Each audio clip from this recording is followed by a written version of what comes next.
आप ध्यान करते हो, आप पूजा करते हो, आप दान भी करते हो, आप मंदिर भी जाते हो, भगवान को जल भी चढ़ाते हो, उपासना भी करते हो, परंतु भगवान प्रसन्न क्यों नहीं हुए? क्या कभी ऐसा सोचने का साहस किया आपने? नहीं, क्योंकि आप अपने मन के अनुकूल चलते हो। आपने अपने मन को साधा नहीं है। आप अपने मन को शांत करना चाहते हो, और मन को शांति मिले कैसे? क्यों?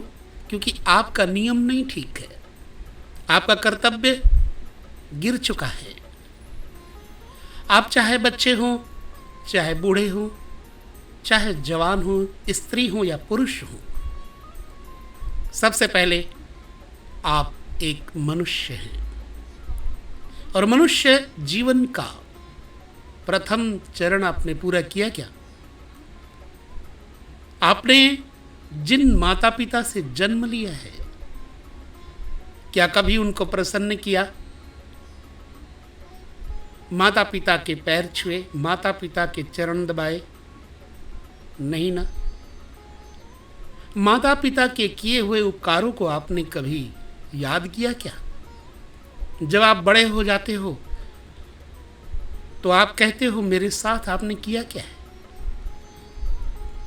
याद रखो, जिस माँ ने तुम्हें 9 महीने अपने गर्भ में रख करके वह व्यथा सही है, उस माँ से तुम ये कह करके क्या पाप नहीं कर रहे हो कि माँ तूने मेरे लिए किया क्या है? उस पिता ने जो तुम्हारे लिए दुख सहे हैं, न जाने कहां कहां मजदूरी की, न जान किस किस रास्तों पर जाकर के नौकरी की तलाश की, न जाने किस किस की बातें सुनी, किसके लिए? सिर्फ तुम्हारे लिए। तो जब माता पिता आपके साथ इतना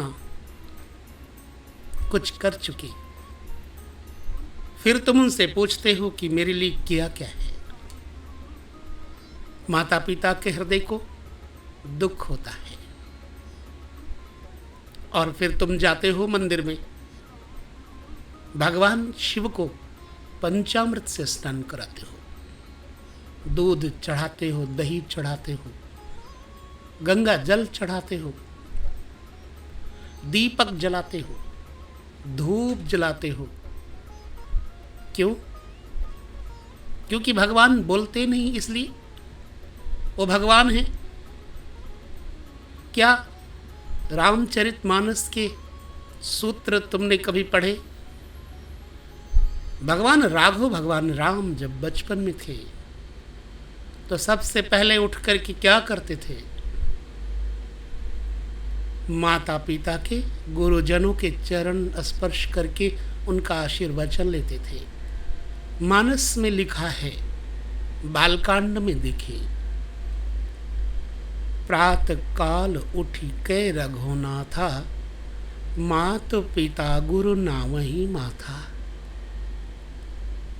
क्या कभी आपने उन राम जी के किए हुए कर्तव्यों को याद किया? नहीं ना। तुम्हें तो अपने माँ के पैर छूने में शर्म आती है, लोग क्या कहेंगे? तुम्हें तो अपने पिता के चरण दबाने में शर्म आती है, लोग क्या कहेंगे?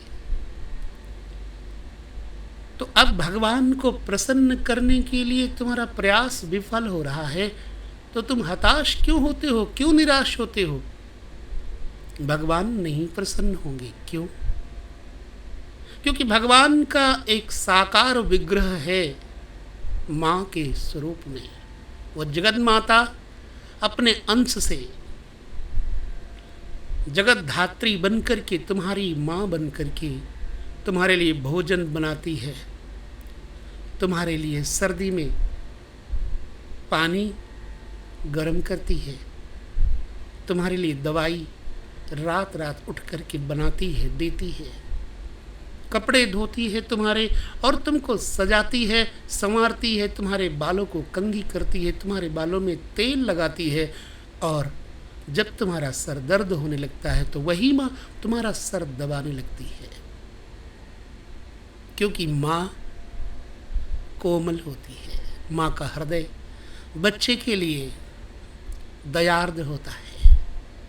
ममतामयी माँ के साथ जब तुम इस तरह से व्यवहार करते हो तो क्या वो जगत माता भगवती दुर्गा तुम पर प्रसन्न होगी? तुम चाहे जितना तीर्थ कर लो, तुम चाहे जितना लंगर लगा लो, लेकिन यदि माँ को 2 निवाले नहीं खिला सके तो तुम्हारा लंगर, तुम्हारा तीर्थ, तुम्हारा दान सब व्यर्थ हो जाता है। अपने पिता के किए गए उपकारों को तुम 1 मिनट में अहंकार और क्रोध में आकर के भूल जाते हो और बोल देते हो कि तुमने मेरे साथ किया क्या है। खैर, प्रश्न ये है कि भगवान प्रसन्न क्यों नहीं होते?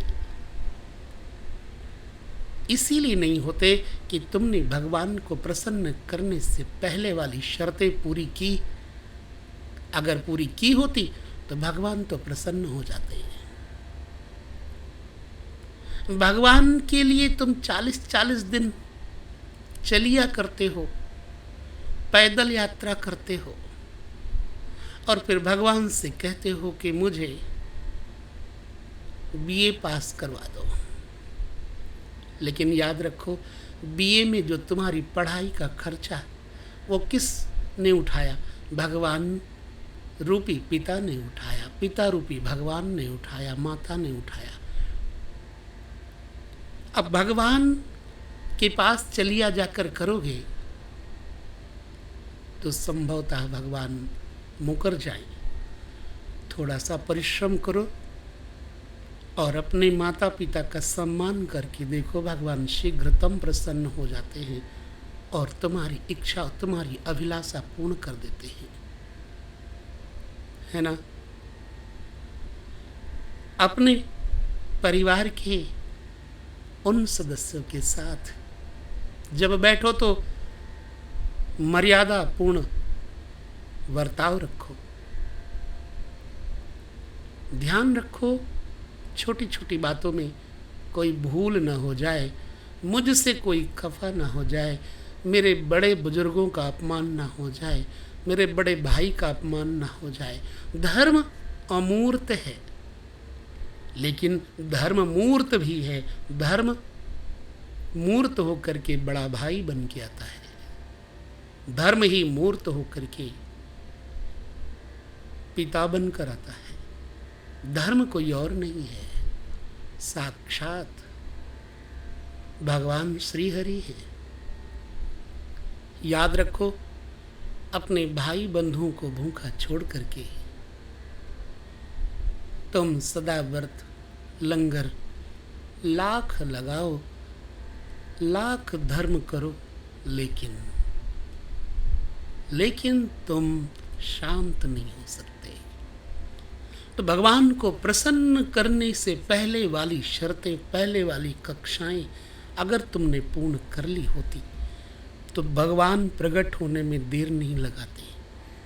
भगवान तुम्हारे अंग संग है। अनुभव करो, भगवान तुम्हारे श्वास श्वास में समाये हुए हैं। अनुभव करो, भगवान तुम्हारी आंखों में समाये हैं। अनुभव करो, ये आंखें काली हैं, किसी की नीली, किसी की भूरी है और किसी की ब्राउन है, पीली है, परंतु रंग बिरंगे दृश्यों को दिखाने वाली ये आंखें, जिनमें वो भगवान के सिवा और कोई शक्ति नहीं है, जो तुम्हें तरह तरह के दृश्यों का अवलोकन कराती है। इन आंखों में और कोई नहीं, भगवान है। उन बोल में, उस वाणी में, उस रसना में और कोई नहीं जो तुम्हें स्वाद देते हैं। वो भगवान ही है। वो भगवान की ही शक्ति है जो तुम्हारी कलम को कागज पे रख के चलाती है। भगवान की शक्ति ही है जो तुम्हारे हाथों को हिलाती है। प्राणमय भगवान आपके अंतर्मन से लेकर के बहिर्मन तक, शरीर रूपी पिंड से लेकर संसार रूपी ब्रह्मांड तक समाये हुए हैं। और संसार में भगवान के सिवा कहीं कुछ भी नहीं है। इसलिए सूत्र कहता है, वेदांत कहता है, ईशावास्यमिदं सर्वं यत् किंचित जगत्याम जगत तेन त्यक्तेन भुंजीथा मां गृधा कस्य सिद्धनम। अर्थात ये समस्त विश्व जो अणु से लेकर परमाणु तक है, चींटी से लेकर हाथी तक है, कण से लेकर के क्षण तक है, राई से लेकर पर्वत तक है, वो और कोई नहीं, सिर्फ और सिर्फ भगवान है। तेन त्यक्तेन भुंजी था, वो तुम्हारे हृदय में समाया हुआ वही भोगता है। उसमें तुम्हारा क्या है? तुम्हारा क्या सिद्ध हो सकता है? कोई हित सिद्ध नहीं हो सकता, क्योंकि सब ईश्वर है। इसलिए सी राम मैं सब जग जानी, करऊं प्रणाम जोरी जुग पानी। तो यदि तुम पूजा पाठ से पहले, मंदिर जाने से पहले, तीर्थों में जाने से पहले ये शर्तें पूरी कर लोगे, तो याद रखो भगवान तुम्हारे सामने उसी क्षण प्रकट हो जाएंगे। निरंतर अच्छी बातों को सुनते रहने का प्रयास करो, निरंतर अच्छे लोगों के पास बैठने का प्रयास करो। किसी के निंदा नहीं सुनना एक व्रत ले लो। चुगली तो किसी की नहीं करना, संकल्प ले लो। संकल्प ले लो कि आज का दिन मैं कोई एक अच्छा काम करूंगा। दूसरे दिन संकल्प करो, आज के दिन मैं किसी का दिल नहीं दुखाऊंगा। आज के दिन मैं अपनी माँ के लिए कुछ अलौकिक, कुछ अनोखा करूंगा। आज के दिन मैं भगवान रूपी पिता या पिता रूपी भगवान के लिए कुछ अलग सा करूंगा। तो माता पिता को प्रसन्न करने का प्रयास ज़्यादा नहीं करना पड़ेगा तुम्हें, बस कुछ थोड़ी सी बातें ध्यान रखो। सुबह उठ करके उनके चरण स्पर्श करो, उनसे आशीर्वाद लो, उनसे कटु वचन न बोलो। और याद रखो कि वो माता पिता और कोई नहीं, सिर्फ भगवान है। और उन भगवान को जब तुम प्रसन्न करके मंदिर जाओगे, तुम्हें मंदिर में भी प्रसन्नता मिलेगी। भगवान दूर से ही तुम्हें अंगीकार कर लेंगे, स्वीकार कर लेंगे। तुम्हारे उस पंचामृत के बिना भी जल को स्वीकार कर लेंगे। उन्हें फूल और फल तुम चढ़ाओ भले ना, लेकिन तुम्हारे चरणों की, आचरणों की जो सुगंधी है उन तक पहुंच जाएगी। और तब तुम्हारे मन को एक परम शांति का अनुभव होगा। इसलिए प्यारो, रोज सत्कर्म करने का प्रण करो। माता पिता गुरुजनों को निरादर नहीं दोगे, प्रण करो। बड़े भाई के साथ बैठ करके उनके मीठे वचनों को सुनने का प्रण करो। सतयुग, त्रेता, द्वापर, कलयुग, ये चारों युग तुम्हारे अंदर व्यापक हैं। ये चारों युग तुम्हारे अंदर ही समाये हुए हैं। जब तुम सत्य पर चलते हो तो सतयुग होता है।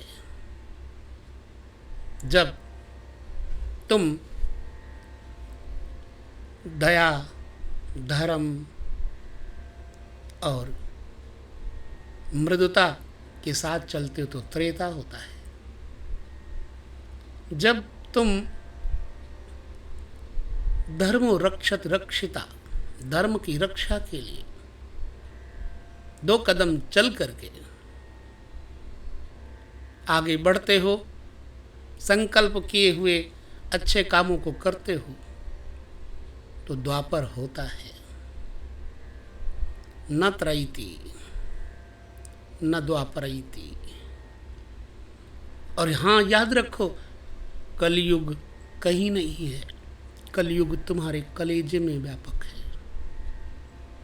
कलयुग जो बुरी सोच रखता है उसके अंदर कलयुग रहता है। सुबह शाम जो झगड़ा कलह करता है उसके अंदर कलयुग रहता है। कलयुग का ज़्यादा चिंतन न करते हुए सत्कर्म की प्रेरणा लो, संत की प्रेरणा लो, संत का संग करो। निश्चित मानो कि तुमको एक दिन भगवान मिल जाएगा। हरिओम तत्सत, हरिओम तत्सत, हरिओम तत्सत।